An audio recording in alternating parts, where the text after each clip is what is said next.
It has to stop. It has to stop.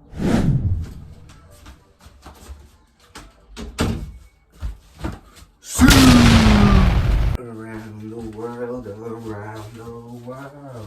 Hey guys, welcome back to another video on my channel. Today we are going to be talking about 3 topics on our, I think, 4th episode of Soccer Rants. That is correct. So the topics that we're going to be talking about are shown on screen, and let's get on to the first topic. Okay, so the first topic we're going to be talking about is Christopher Nkunku. What a player, what a season he's having. Honestly, he currently is my favorite player this year.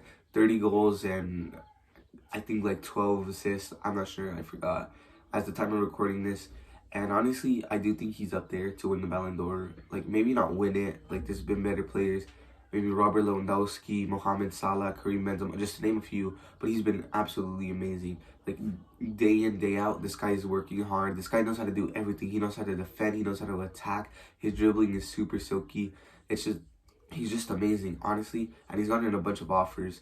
He's gotten some, I think, from AC Milan and Manchester United. Now, do I think he should stay? Honestly, I think he should maybe go to a club, maybe like a bit higher position. Because maybe Manchester United as a rebuild with Erik ten Hag, I do think they have potential, and I think maybe he can go there. Maybe he can play as a striker, like, cause since Cristiano Ronaldo's old, I don't know if he's gonna stay for another 2 seasons, but he's there. He's versatile. He can play center mid, cam, center forward, striker. He can play on a lot of places on the field. I think he'd be a good signing for Manchester United and AC Milan, because AC Milan are also interested in him. And they're a good club. Right now they're top of Serie A. They could win it. There's still quite a way to go, but right now they're first. And if he goes to AC Milan, he will definitely strengthen their squad. He's just amazing, and I do think he should leave. But wow, what a season he's having. Okay, so the second topic we're going to be talking about is Manchester United, just in general, pretty much. Mainly, actually, I'm going to be focusing about the rebuild, Erik ten Hag coming next season. Honestly, I think he's going to build something special? Yes, honestly, I do. Because if managers like Mikel Arteta can do something special, I think Erik ten Hag can. He's proved that he's a world-class manager, taking Ajax to the semifinals as competitions get stronger and stronger. This Manchester United squad is honestly weak. They're pretty much weak everywhere. Their defense, their midfield, their attack.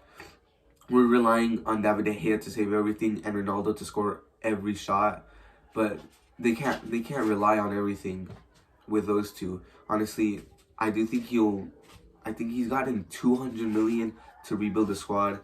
And I think some class signings will help him. It might take like 2-3 seasons, but you've got to give him time, because honestly, if you're comparing him to Mikel Arteta, I've said this since the day Mikel Arteta signed with Arsenal.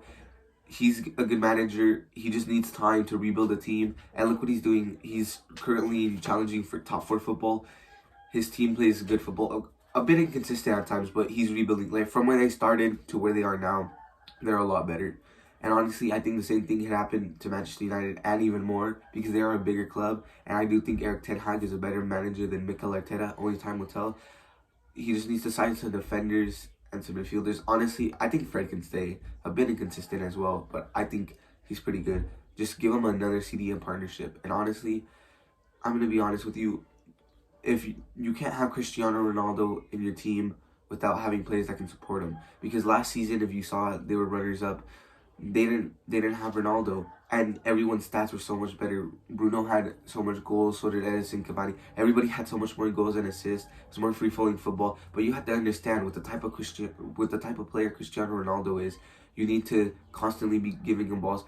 You see him at Real Madrid, and everyone. You see Benzema, Bale. They didn't shine as much with Ronaldo there because he was the main person there, and they succeeded from him for Champions League, but you have to know how to play his system, because he's a very good player. Manchester United, they're a bunch of free-flowing good players, but they all want to do the same thing as Ronaldo, get the goals and this and that. It's not gonna work. There's too much superstars. Like the same thing at PSG. There's Messi, Neymar, and Mbappe. They didn't win the Champions League. Maybe they should have, but there's too much superstars. They have two similar playing styles. Like they need to be the center of attention, and it's not going to work. That's what many clubs need to realize nowadays, that if you have to realize with the type of player that they are. if we get a new striker, that would be great. Like, that can be more of a team player, because Ronaldo, amazing player, but he does need a lot of attention. As with Messi, amazing player, but he does need a lot of attention. That's why he's not doing good at PSG, because the center of attention is Mbappe. He's basically just another Di Maria. And now on to the third and final debate, the Messi-Ronaldo debate. And honestly, I think it has to stop.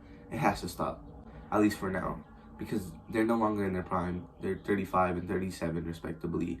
How are you going to be comparing two old people that are no longer at their best to their prime, and who's better, who's this and that? They're no longer at their best. Let's be honest with it.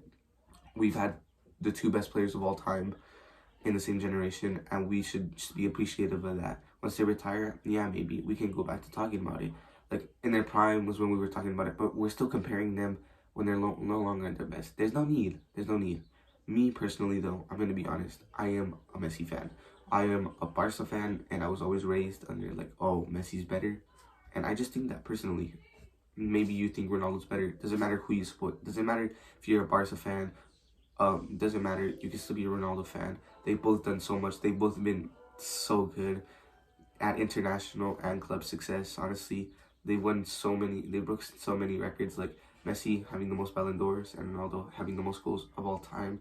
That is amazing. I can't believe again that we've had them both at the same time.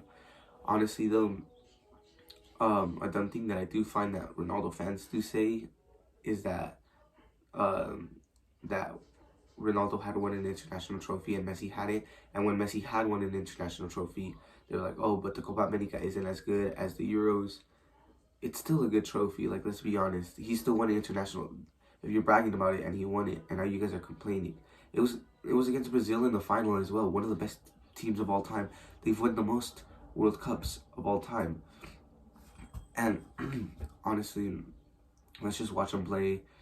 That's honestly, though, why I make these soccer rants in the first place, to give my opinion, to maybe stir up a little bit of controversy, because debates are honestly so fun to talk about in football. Again, it's one of the joys in football, watching them and then talking about them, like a Frank Lampard goal that didn't count in Germany. That brings in a bunch of debates and controversy, and it brings it so much fun, because it's always remembered, like, oh, it should have gone in. Like, what if that had gone in, we could have beaten Germany.